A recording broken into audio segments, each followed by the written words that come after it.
नमस्कार दोस्तों, एक बार फिर आपके सामने कुछ ज्ञान की बातें लेके आया हूँ और उम्मीद करता हूँ कि आप पूरा विवेक लगा के इन बातों को समझोगे और सत्य और असत्य का निर्णय स्वयं करोगे। तो दोस्तों, सबसे पहले मैं आपको बताना चाहूँगा कि कुछ लोग आजकल भोली जनता को मूर्ख बनाने में लगे हैं और तरह तरह के शब्द खोज के लाते हैं जो आपने पहले कभी सोचे भी नहीं, कभी सुने भी नहीं, ताकि वो आपका ध्यान आकर्षित कर सकें और खुद को आपसे कुछ ऊंचा दिखा सके लेवल में कि देखो मैं जो बता रहा हूँ वो आज तक किसी ने नहीं सुना, किसी ने नहीं कहा। तो इस तरह के लोग आपको बहुत मिलेंगे दोस्तों, लेकिन घबराने वाली बात नहीं है। जो मेरी तरह के जो लोग हैं वो भी आपको मार्गदर्शन करने के लिए तत्पर हैं। आप फिक्र मत करो, जितना ताकतवर शैतान है उससे कितना ही बड़ा ताकतवर हमारा परमात्मा है। आप बिल्कुल फिक्र ना करें, बस आप विवेक की तलवारें निकाल के रखें। दुश्मन बहुत शातिर है, आएगा आपको फंसाने, लेकिन आपने विवेक की तलवार से उसको वहीं धराशायी कर देना है। तो दोस्तों, आज जो मैं आपको विवेक देने जा रहा हूं वो क्या है? वो है दो शब्दों में फर्क जानना। जैसे निर्विचार और विचार। अब इन दोनों में क्या फर्क है? विचार जो है वो आते हैं जाते हैं, और जो निर्विचार है वो मतलब कि कोई विचार का ना आना। तो दोस्तों, जितना खतरनाक विचार का आना है उतना ही खतरनाक विचार का ना आना भी है। कैसे? जैसे विचार करना, जैसे हम विचार करते हैं तो ये एक क्रिया हो जाती है कि आप कुछ कर रहे हो, और विचार ना करना दोस्तों ये भी एक क्रिया होती है कि आप अपने ऊपर कंट्रोल कर रहे हो कि कोई विचार ना आए। आप कर रहे हो कंट्रोल। इसी तरह ध्यान और अध्यान। ध्यान होता है दोस्तों जब आप किसी पर ध्यान करते हो, कोई भी चीज पे आप ध्यान करते हो तो उसको ध्यान कहा जाता है। और अध्यान होता है अपने आप को किसी भी चीज पर ध्यान करने से रोकना। यह भी एक क्रिया है। ये दोनों विपरीत अर्थक हैं। लेकिन अगर आपको कोई इन दो शब्दों से मूर्ख बनाना चाहता है कि ध्यान करना मूर्खता है, अज्ञानता है, आप अध्यान में जाओ, आप अध्यान प्राप्त करो, तो आप कर्मों के बंधन से बच गए। ऐसा नहीं है दोस्तों, अध्यान भी एक क्रिया है। ध्यान ना करने को अज्ञान कहते हैं, अध्यान कहते हैं। जैसे कुछ करना भी एक क्रिया है और कुछ ना करना भी एक क्रिया है, लेकिन हमें लगता है कुछ ना करना ये कोई क्रिया नहीं है। बिल्कुल गलत है। जैसे आप किसी को पूछोगे व्हाट आर यू डूइंग, तो अगर वो पढ़ रहा होगा वो कहेगा आई एम रीडिंग, मैं पढ़ रहा हूं। अगर वो कुछ नहीं कर रहा होगा तो वो क्या कहेगा? I am doing nothing. अब डूइंग लग गया यहां पे, आई एम डूइंग, मैं कर रहा हूं क्या? नथिंग, कुछ नहीं। तो कहने का मतलब ध्यान और अध्यान दोनों क्रिया हैं। विचारों का आना, विचार करना और विचार ना करना, ये दोनों ही क्रिया हैं। तो अगर कोई कहे कि आपको विचार और निर्विचार दोनों से परे ले जाऊंगा तो ये उसकी मूर्खता है। कोई कहे आपको ध्यान से परे अध्यान में ले जाऊंगा तो वो उसकी मूर्खता है। ये दोनों ही क्रियाएं हैं। असल में दोस्तों, कुछ करना और कुछ ना करना ये दोनों ही गलत हैं। अगर कुछ करना वो गलत कर रहे हो तो कुछ गलत करना ये भी गलत है और कुछ ना करना ये भी गलत है। असल में सही क्या है? कुछ सही करना ही सही है। आप लोग को यह बताया जाएगा कई स्वयंभू आत्मज्ञानियों द्वारा कि कुछ करना ही तो बंधन है, कुछ करना ही तो बंधन है, कुछ नहीं करना है। दोस्तों समझना इस बात को, कुछ करना बंधन है, लेकिन अगर वो किया गया कर्म, किया गया ध्यान गलत है तो, अगर वो सही तरीका अपनाया आपने कुछ करने का तो वो गलत नहीं है। फिर से सुनना है दोस्तों, कुछ करना भी गलत है अगर वो गलत ही किया जाए तो, और कुछ ना करना उससे भी ज्यादा गलत है, क्योंकि कुछ नहीं करोगे तो जहां पे हो वहीं रह जाओगे, आपकी उन्नति कैसे होगी। इसलिए कुछ गलत करना भी गलत है और कुछ ना करना भी गलत है, और केवल सही करना ही सही है। इसलिए कबीर साहब ने सब साधुओं को, सब योगी तपस्वी जति तपी सन्यासियों को मना किया कि जो तुम कर रहे हो ये गलत है, इसको छोड़ दो। और क्या करने को बोला? सहज योग, सहज समाधि जो सहज ही प्राप्त होती है, उसमें आपको कुछ करना नहीं होता है, इसमें आपको अपने ज्ञान में रहना होता है कि आखिर मैं क्या हूं। जैसे आपने हाथ में मिट्टी पकड़ रखी है, आपने हाथ में मिट्टी पकड़ रखी है और मिट्टी से आपको प्रेम हो गया है और मिट्टी आप छोड़ना नहीं चाहते हो, लेकिन जब आपको कोई ज्ञानी ज्ञान देता है कि ये मिट्टी है और तू इस मिट्टी से अलग है और एक दिन ये मिट्टी छूटेगी, और तू अगर अपने आप को नहीं जानता तो इस मिट्टी के लिए रोएगा, और अगर तू अपने आप को जानता है तो तत्काल ही इस मिट्टी को मुट्ठी से छोड़ देगा। दोस्तों, मिट्टी क्या है? ये शरीर है, और ये कौन पकड़ के बैठा है? ये जीवात्मा पकड़ के बैठी है। इसी मिट्टी के लिए ये रो रही है, सारी उम्र पैसा बचाती है, 100-100 रुपए करके, 500-500 रुपए करके लाखों का अकाउंट बनाती है, बैंक बैलेंस बनाती है, और डॉक्टर एक बार कहता है कि आपको कैंसर है और 20 लाख रुपए लगेंगे, 50 लाख रुपए लगेंगे, ये सारी कमाई एक पल में देने को तैयार हो जाती है इसी मिट्टी के लिए, इस शरीर के लिए। तो दोस्तों, ज्ञान क्या कहता है कबीर साहब का कि तुम शरीर नहीं हो, तुम मन नहीं हो, तुमने अपने आप को शरीर और मन समझ लिया है गलती से।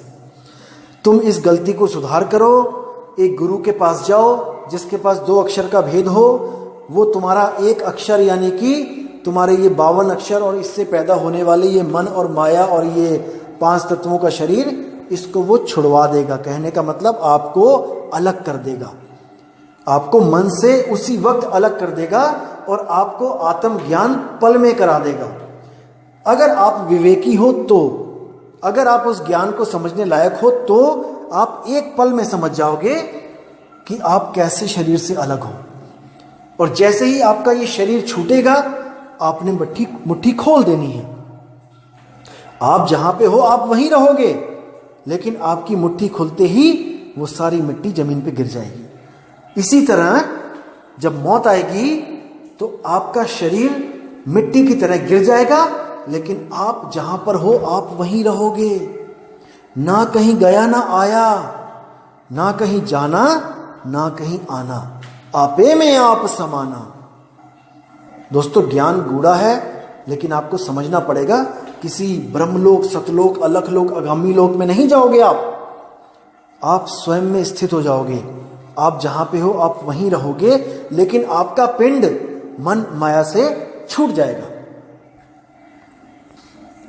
आपको दोस्तों मैं एक उदाहरण समझाता हूं। अगर इस उदाहरण को अच्छी तरह समझ लोगे तो आपके काफी कंसेप्ट क्लियर हो जाएंगे।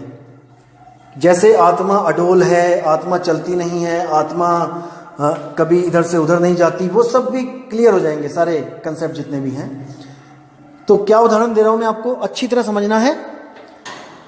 जैसे आप छत पे खड़े हैं और आप पतंग उड़ा रहे हैं। अब आपके पास 2 चीजें हैं, एक तो है डोर और एक है पतंग। दोस्तों, आप पतंग को आसमान में चढ़ा रहे हो, खूब ऊंची चढ़ा दी आपने। अब वो पतंग आसमान में कभी इधर से उधर जा रही है, कभी उधर से इधर जा रही है। किसके सहारे? डोर के सहारे। और वो डोर किसके हाथों में है? वो है आपके हाथों में। आप नहीं चल रहे हो, आप एक जगह खड़े होकर पतंग उड़ा रहे हो, लेकिन डोर और पतंग ये पूरे आसमान में कभी इधर से उधर जा रही है, कभी उधर से इधर जा रही है, कभी ये आपस में 2 पतंगे लड़ रही हैं। और जो बंदा दूसरी पतंग का मालिक है वो भी छत पे खड़ा है, कहीं जा नहीं रहा है, वो भी अचल है, अडोल है। तो जो पतंग है वो क्या है? वो है हमारा शरीर, जो हमें दिखाई दे रहा है। कोई काली पतंग है, कोई पीली पतंग है, कोई हरी पतंग है। इसी तरह कोई बड़ा शरीर है, कोई छोटा शरीर है, कोई काला शरीर है, कोई गोरा शरीर है। और डोर क्या है? ये है मन। अब ये डोर के भी दो रूप हैं। एक जो आपके हाथों में है, जो आपको दिख रही है, और यही डोर आगे जाती जाती जाती जाती जाती खुली आंखों से नहीं दिखती है। जब पतंग बहुत ऊंची चली जाती है तो डोर नहीं दिखाई देती, लेकिन पतंग दिख रही होती है। अब ये डोर के दो रूप हैं। एक जो दूर वाली डोर देख रहे हैं, जिनको वो डोर नहीं दिखाई दे रही, वो कहते हैं कि हमें केवल शरीर दिख सकता है, मन नहीं दिख सकता। ध्यान देना दोस्तों, जो डोर पतंग के बिल्कुल पास है, जो बहुत दूर जा चुकी है, वो आपको नहीं दिखाई देगी। तो वो लोग सोचते हैं कि डोर नहीं दिख रही है, यानी कि मन को कोई नहीं देख सकता। लेकिन जो लोग ध्यान से देखते हैं कि पतंग के साथ धीरे धीरे धीरे पास आते जाते हैं, और वहां पर उनको डोर सच में दिखाई देने लग जाती है, और आती आती वो अपने हाथों में आ जाती है। वो लोग कौन है जो डोर को देख सकते हैं? जो इस मन को देख लेते हैं, ध्यान लगा के, तपस्या करके, कंसंट्रेशन करके। वो ध्यान से देख लेते हैं कि मन का भी कोई स्वरूप है, जो ज्योति स्वरूप है। इसीलिए कबीर साहब ने बोला है, ज्योति स्वरूपी हाकिमा जिन अमल पसारा, अमल मिटाऊं तासु का, पठाऊं भव पारा। कहे कबीर अमर कर राखूं, जो निज होए हमारा। तो मन क्लियर हो गया और तन क्लियर हो गया। अब जो अडोल आत्मा है वो क्या है? वो है आप। आप एक ही जगह पे खड़े हो, आपके द्वारा ही मन भाग रहा है, और आपके द्वारा ही पतंग भाग रही है, तन भाग रहा है। लेकिन आप इतना उलझ गए हो, आपने इतना ज्यादा ध्यान लगा दिया उसमें कि घर में पिताजी आवाजें मार रहे हैं, अरे आजा नीचे, छत से आजा, खाना खा ले, पानी पी ले। लेकिन आपने सारा ध्यान उस डोर और पतंग में लगा रखा है। अपनी हस्ती को तुम भूल गए हो। पतंगों की डोर लड़ा रहे हो, पतंगे में आपस में लड़ रही हैं, किसी की कट जाती है, वो उठा के एक नई पतंग चढ़ा देता है आसमान पे। यानी कि एक शरीर छूटा, साथ ही साथ अगला शरीर तैयार। यही बंधन है दोस्तों। तो क्या करना है? अगर पतंग कट जाती है तब भी पीछा नहीं छूटता, क्योंकि डोर है आपके पास। डोर होगी तो बच्चे फिर जिद करेंगे कि नहीं, नई पतंग लेके आनी है। या फिर 10-15 पतंग अगर छत पे रखी हो उन्होंने, तो वो एक कटने के साथ साथ ही दूसरी चढ़ा देते हैं। दोस्तों, मुक्ति कभी नहीं मिलेगी। शरीर छोड़ने से मुक्ति कभी नहीं मिलती। मुक्ति कब मिलेगी? जब आपके हाथ से डोर पतंग समेत छूट जाएगी। आपने देखा होगा, कई बच्चे पतंग उड़ाते हैं और उनके हाथ से गलती से छूट जाती है, तो पछताने के सिवा उनके पास दूसरी कोई ऑप्शन नहीं होती। या तो दुकान पे जाएं, नई डोर लेके आएं, या फिर चुपचाप घर में जाके बैठ जाएं। ये जस्ट उदाहरण दे रहा हूं मैं आपको। मुक्ति कब मिलेगी? जब डोर और पतंग दोनों आपसे हमेशा के लिए छूट जाएंगी। डोर यानी मन, पतंग यानी तन। और अगर कोई कहे कि आप ही मन हो, आप ही परम चेतन हो, वही मन है, उससे बड़ा कोई मूर्ख नहीं है। क्योंकि अगर मन ही परम चेतन है तो मन कभी मरेगा नहीं, क्योंकि चेतन कभी नहीं मरता। चेतन कभी नहीं मरता। परम चेतन कौन है? आत्म सत्ता ही परम चेतन है। और वो क्या कर रही है?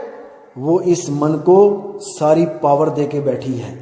मन सारी शक्तियां इस आत्मा से ले रहा है और अच्छे और बुरे काम करके हम सबको फंसा रहा है। कबीर साहब कहते हैं, पाप पुण्य ये दोनों बेड़ी, एक लोहे एक कंचन केरी। कि अगर आप सोचते हो कि मैं पाप ना करूं और मैं केवल पुण्य करूं तो मैं बच जाऊंगा, कोई नहीं बचेगा। पुण्य करोगे तो आपको सोने की जंजीरें मिलेंगी, राजा महाराजा बन जाओगे। गले में जो चैन पहनते हो आप, देखना वो जंजीरें ही होती हैं, लेकिन वो सोने की हैं, इसलिए आपको लगता है कि मैं जंजीरों से बाहर हूं। वही जब लोहे की बन जाती हैं पाप कर्म करके, तो आपको लगता है कि मुझे जेल में डाल दिया गया है और मुझे लोहे की जंजीरें डाल दी गई हैं। तो दोनों ही गलत हैं। मैं ये नहीं कह रहा कि आप पुण्य करना ही छोड़ दो। पुण्य करने का क्या मतलब होता है? मन में भाव नहीं आना चाहिए। अगर आप किसी को खाना खिला रहे हो तो आप खिलाओ, लेकिन ये सोच के मत खिलाओ कि मुझे इसका फल मिले भगवान, मैं इतने लोगों को खाना खिला रहा हूं, मुझे इसका पुण्य मिले। नहीं चाहिए पुण्य। अगर ये भाव आपका मन में रहेगा तो उस पुण्य को प्राप्त करने के लिए आपको किसी ना किसी शरीर में जाना पड़ेगा। चाहे बैकुंठ जाओ, चाहे यहां वापस आओ, आपको वो पुण्य प्राप्त होगा। तो आपने क्या करना है? एक हाथ में देना है और दूसरे को पता ना लगे, ऐसा दान करना है। एक हाथ से दिया और दूसरे हाथ को पता ना लगे, यानी आपने उस चीज को कभी एक्सपोज नहीं करना है कि मैंने कितना दान दिया, किसको दिया, और आपने कोई दुआ भी नहीं मांगनी है। आपको कोई भूखा बंदा मिलता है, आप उसको खिला दो, लेकिन ये देख लेना कि वो खा कमा सकता है कि नहीं। अगर आप कुछ करना भी चाहते हो तो परीक्षण करो, ऐसे ही नहीं किसी को भी कामचोर बनवा दो आप खिला खिला के। तो दोस्तों, बात जरा सी वरना 84, छोटी सी बात है, इसको समझ लोगे तो बहुत अच्छा आपका जीवन भी हो जाएगा और आपको जो परम लक्ष्य है हमारा मुक्ति का, वो भी मिल जाएगी। वरना 84 तो है ही है, क्योंकि इतने अच्छे कर्म कोई नहीं कर रहा है इस आज के समय में कि उसको कोई मनुष्य शरीर दोबारा मिले। मनुष्य शरीर मिलने का एक ही रास्ता होता है, जब आप सच्चे गुरु की शरण में आ जाते हो। तो भक्ति बीज पलटे नहीं, जुग जाए अनंत, धनी निर्धन हो सके पर रहे संत का संत। कभी गरीबी और कभी अमीरी तो आपको दिख सकती है कर्मों के अनुसार, लेकिन आप रहोगे संत के संत, यानी कि आप भक्ति मार्ग से गिर नहीं सकते।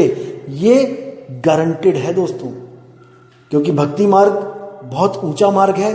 ये आपके विवेक को जगा देता है और आप इतने आपके उच्च विचार हो जाते हैं कि आप गलत जून में प्रवेश कर ही नहीं सकते। जैसे आपने देखा होगा, जो डॉक्टर है, जो इंजीनियर है, वो उस ढाबे पे बैठ के खाना नहीं खाता सड़क के किनारे जिस पे रिक्शे वाले बैठ के खाना खा रहे हैं, या फिर और कोई भिखारी या गरीब बंदे बैठ के खाना खा रहे हैं। एक डॉक्टर, एक इंजीनियर वहां नहीं बैठ सकता। ईगो नहीं, उसके संस्कार ऐसे हो गए हैं कि वो उस जगह को एक्सेप्ट कर ही नहीं सकते। इसी तरह 184 में जाने का सवाल ही पैदा नहीं होता अगर आप सतगुरु की शरण में आ जाते हो, सच्चे नाम के साथ जुड़ जाते हो और अपनी सोच को बहुत ऊपर लेके जाते हो। तो दोस्तों, उम्मीद करता हूं आपको आज का ज्ञान समझ में भी आया होगा और आपने विवेक भी लगाया होगा, और इसको बार बार सुने तभी आपको समझ में आएगा कि असल में सार क्या है। एक बार सुन के नहीं समझ में आता, आप इसको सुने, जब भी आपको समय लगे आप इसको सुने और मंथन करें, विचार करें कि मैं क्या बोल रहा हूं, क्योंकि बिना विचार किए आपको कभी भी निर्णय नहीं मिल सकता सत्य और असत्य का। दोस्तों, विचार करने की जो शक्ति है केवल इंसान जन्म में मिली है, और ये केवल एक जन्म मिला है। अगर इसमें विचार नहीं किया तो क्या कुत्ते बिल्ली हाथी घोड़ा बन के विचार करोगे? क्या विचार करोगे उस वक्त? अभी दिमाग के घोड़े दौड़ाओ, जितने दौड़ा सकते हो, जितना खोज सकते हो अभी खोजो। ये आखिरी चांस है, इसके बाद मौका नहीं मिलेगा दोस्तों। तो अब मैं आपसे विदा चाहूंगा और प्रार्थना करूंगा मालिक से कि आप सबकी जिंदगी खुशहाल रहे और आपको आध्यात्मिक प्रगति हो। आप हमेशा उच्च विचारों के बने रहें और विवेक के द्वारा सत्य असत्य का निर्णय करते रहें। साहिब बंदगी, सतनाम।